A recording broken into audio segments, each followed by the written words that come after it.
Amados filhos, querido povo de Deus, neste santuário, estamos em plena missa com novena. Já aconteceu a primeira às 7h30 da manhã, ainda temos às 18 horas e de modo particular às 18, será uma missa em ação de graças a Nossa Senhora do Carmo, por tantas graças neste mês que ela tem nos oferecido, e depois às 19h30. Nós estamos pedindo que o Espírito Santo nos renove, que o Espírito Santo provoque em nós mudanças. E o Evangelho de hoje, que vem de Mateus, uma leitura deste ano sequencial, Jesus dá explicação a uma parábola que ele já contou, a parábola do semeador. Hoje é a última feira, hoje é sexta, amanhã não é feira, é sábado. Por isso, quem acompanhou no domingo e na segunda, eu coloquei um desafio, se vocês lembrarem, que cada um olhasse um pouquinho para o jardim da sua vida, o jardim do seu casamento, o espaço a ser cultivado na nossa vida pessoal. E a pergunta, amanhã já muda o tema, nessa semana, conseguiu tirar alguns entulhos? Algumas ervas daninhas? Ou, sendo mais fiel ao Evangelho de domingo, porque hoje fala de semeador, conseguiu tirar o joio e fortalecer mais a semente do trigo? Se o diabo planta o joio e Deus o trigo, felizes somos nós se adubamos e limpamos para que o trigo cresça e o joio desapareça. Somos jardineiros de nós mesmos. Por isso, o Evangelho de hoje, Jesus vai dar nome aos bois, primeiro dizendo que Deus semeia, e domingo, agora fecha o paralelo, domingo continuava dizendo: o Senhor semeia coisas boas, quem semeia as más é o diabo. Diz o texto que o Senhor semeia, e às vezes cai à beira do caminho. E quem são estes cuja semente cai à beira do caminho? Quem não compreende. Aí você vai dizer: mas espera aí, se a pessoa não compreende, ela não tem culpa? Tem a parcela de culpa de não ter procurado o melhor, de ter optado e decidido viver na ignorância. Não compreende, mas não se interessa. Não compreende, mas não busca. A ignorância não é virtude, nunca foi. A ignorância não é virtude, nunca foi. As omissões, o aceitar as coisas, ou ficar numa posição de não esforço, é um equívoco.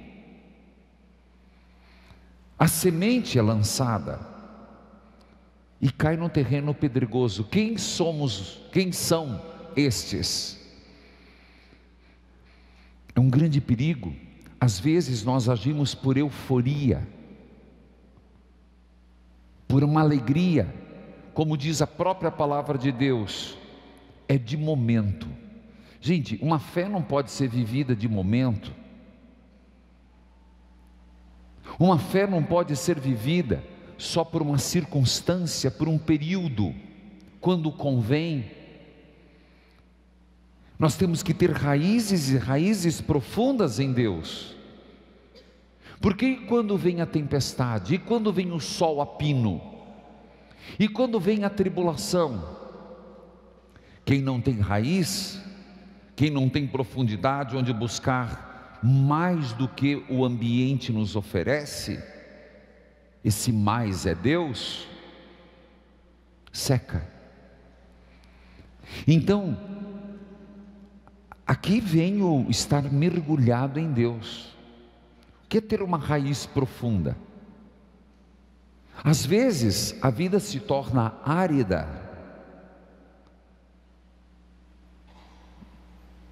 É ou não é assim?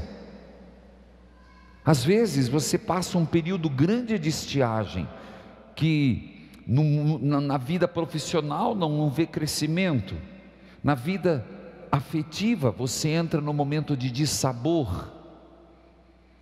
Se você é raso, você só vai buscar força no ambiente próximo.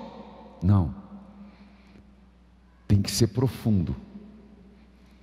Mesmo que a estiagem, algumas camadas, lá no fundo tem água, lá no fundo tem Deus. Depois, aquele que cai na meia do espinho, sou eu e você, filho, com as nossas preocupações demasiadas, preocupação do mundo. O Deus deste mundo cega, ilusão de riqueza. Veja como Jesus está falando para mim e para você. Tudo isso sufoca. Os medos, falávamos isso quarta-feira à noite, a insegurança, tudo isso vai sufocando a presença de Deus em nós, a esperança. Aí vem a terra boa. São categorias que não dá para dizer fulano é assim, beltrano é assim, ciclano é assim. Há momentos que nós somos um pouco de cada um. A palavra de Deus, ela nos foi lançada por Jesus Cristo. E aqui também existe maturidade. E se eu me detenho agora um pouco na primeira leitura, é para não fugir e para não perder a oportunidade de fazê-los um pouco mais profundos na fé. Se você escutou bem a primeira leitura, no fundo você se perguntou, está vendo? Por que tem imagens na igreja? Está na Bíblia que não deve ter. Talvez alguém nem prestou atenção. A nossa se esforçou por ler bem, mas o grande problema é a distração. Eu gostaria de voltar a essa lei mosaica, esse texto de Êxodo 20, onde Moisés recebe a tábua da lei, e gostaria de retomar a partir e na perspectiva de Jesus Cristo. Jesus disse: eu não vim para abolir a lei. Então essa lei não está abolida, mas a plena compreensão da lei, Jesus o fez. É catequético? É, mas quem não precisa de catequese? Eu sou o Senhor teu Deus, que te tirou do Egito, da casa da escravidão. Diz o texto: não terás outro Deus além de mim. Eu levo para o Novo Testamento: eu sou o Senhor teu Deus, que te libertou da morte, diz o Senhor. Eu sou a vida, e todo aquele que vem a mim vai ao Pai. Eu sou o Senhor teu Deus, diz Jesus, fonte da água viva, que te tirei da escravidão e paguei por ti o preço do teu resgate. Não tenha outro Deus além de mim. Não farás para ti imagem esculpida, nem figura alguma, do que existe acima do céu, nem embaixo da terra, ou do que existe nas águas debaixo da terra. Não te prostrarás diante destes deuses, nem prestarás culto, porque eu sou o Senhor teu Deus. Pois bem, Senhor, sois o único a quem adoramos, sois o único, Senhor, a quem atribuímos a nossa salvação. Mas obrigado, Senhor, porque nos destes a mãe como intercessora. E o mesmo texto em Êxodo 20 que diz: não construa nenhuma imagem, logo depois vai dizer que Deus mandou Moisés pegar uma serpente, colocar numa haste. Ora, o que mudou?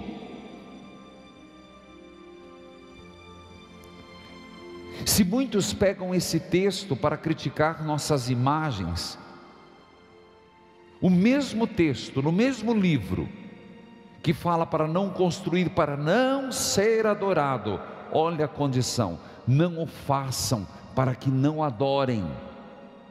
Logo depois, Moisés faz uma serpente, não para ser adorada, mas um sinal da intervenção de Deus. Percebe a diferença?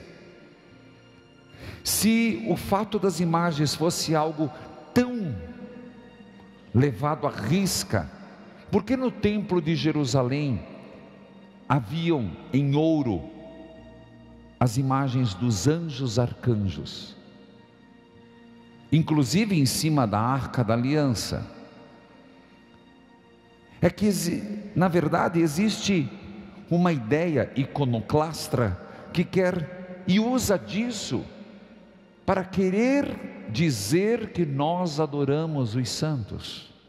Meus irmãos, ninguém adora o santo. E as imagens sempre foram assimiladas desde o início da igreja, desde o período pós-bizantino, que foi exatamente esse período. Repito, fique em paz com a tua fé, fique em paz com as tuas imagens, mas que as imagens, a devoção aos santos, a imagem de Nossa Senhora, a do próprio nosso Senhor Jesus Cristo, tirando essa discussão que é desnecessária, nos leve a um aprofundamento na fé, um enraizamento. Ora, sigamos. Eu sou um Deus ciumento, castigo a culpa dos pais nos filhos, até a terceira e quarta geração dos que me odeiam. Por acaso, essa visão que se tinha de Deus não foi superada por Jesus? Deus mudou? Não, Deus não mudou. Deus é imutável. Moisés, no seu contexto, conseguiu assimilar isto. Jesus, a plenitude da revelação, diante de um cego, disse: ele não ficou, nem pecou ele nem seus pais. E já no Antigo Testamento se criou a consciência de que Deus, o nosso Deus, não é um Deus de vingança, que a culpa dos pais não cai nos filhos, o que seria para nós, no mínimo, desumano. Imagina Deus fazendo. Repito, você aceita que a culpa, um erro do pai, sofra o filho? Você aceita? Quem aceita, levante a mão. Quem não aceita, levante a mão. Se nós, miseráveis que somos no nosso amor, não aceitamos, você acha que o pai assim o faria? Mas então a Bíblia está errada? Não. A compreensão momentânea de Moisés foi limitada do que é Deus. Por isso Jesus é a revelação. Por isso Jesus veio trazer a plena compreensão das Escrituras. Continuo, fique em paz com a misericórdia. Num determinado momento, não tenho tempo de abordar todos os mandamentos. Lembra-te de santificar o dia do sábado. Trabalharás durante 6 dias e farás todos os seus trabalhos, mas no 7º dia, sábado, dedicado ao Senhor teu Deus, não farás trabalho algum, nem tu, nem teu filho, nem tua filha, nem teu escravo. No 7º dia Deus descansou. Ora, quantas vezes Jesus foi questionado e provocou fúria nos judeus, porque fez boas ações no sábado. E quantas vezes Jesus disse de forma bastante clara: o Filho do Homem é maior que o sábado, para mostrar que o meu Pai trabalha. Nós não guardamos o sábado. Estamos errados? Não, porque o próprio Jesus mostrou que a nova criação feita nele se manifesta na madrugada da ressurreição, o domingo. Se grande é a obra da criação do mundo, maior ou igual à obra da redenção dos que estavam perdidos. Sei que fui bastante pontual e poderia continuar aqui falando ponto por ponto, mas o que eu digo para você: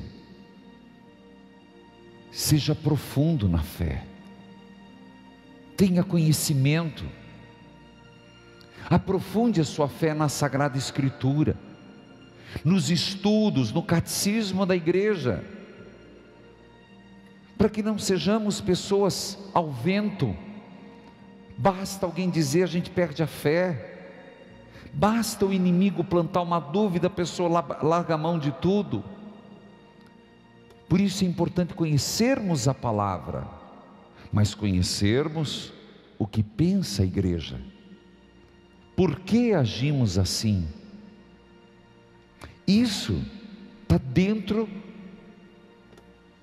da parábola de hoje. Termos raízes profundas, sairmos de ignorantes para catequizados. Porque, meus irmãos, se nós não resolvermos certas coisas, ficaremos sempre inseguros, sempre ficaremos voláteis. E eu te pergunto: qual pedreiro, qual arquiteto, qual engenheiro ousaria terminar uma casa se o fundamento não estiver estável? Como progredir na fé se as coisas elementares não estão resolvidas? Você compreende? Se a gente não resolve o básico, por que colocar penduricário? Como é que eu vou pensar em que bocal de luz eu vou pôr na minha casa, ou que pintura que eu vou pôr na parede, se não terminou nem o piso? É aí que nós precisamos pedir: Espírito Santo, nessa tua força em mim, me faça convicto da minha fé, me faça profundo na fé, me dê vontade de estudar, de conhecer a Sagrada Escritura, de conhecer o pensamento da igreja, que eu não esteja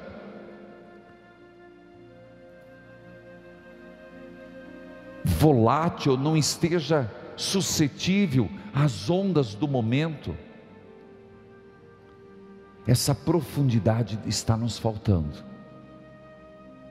Por isso, a ação do Espírito é também aprofundar-nos em Deus. Amém.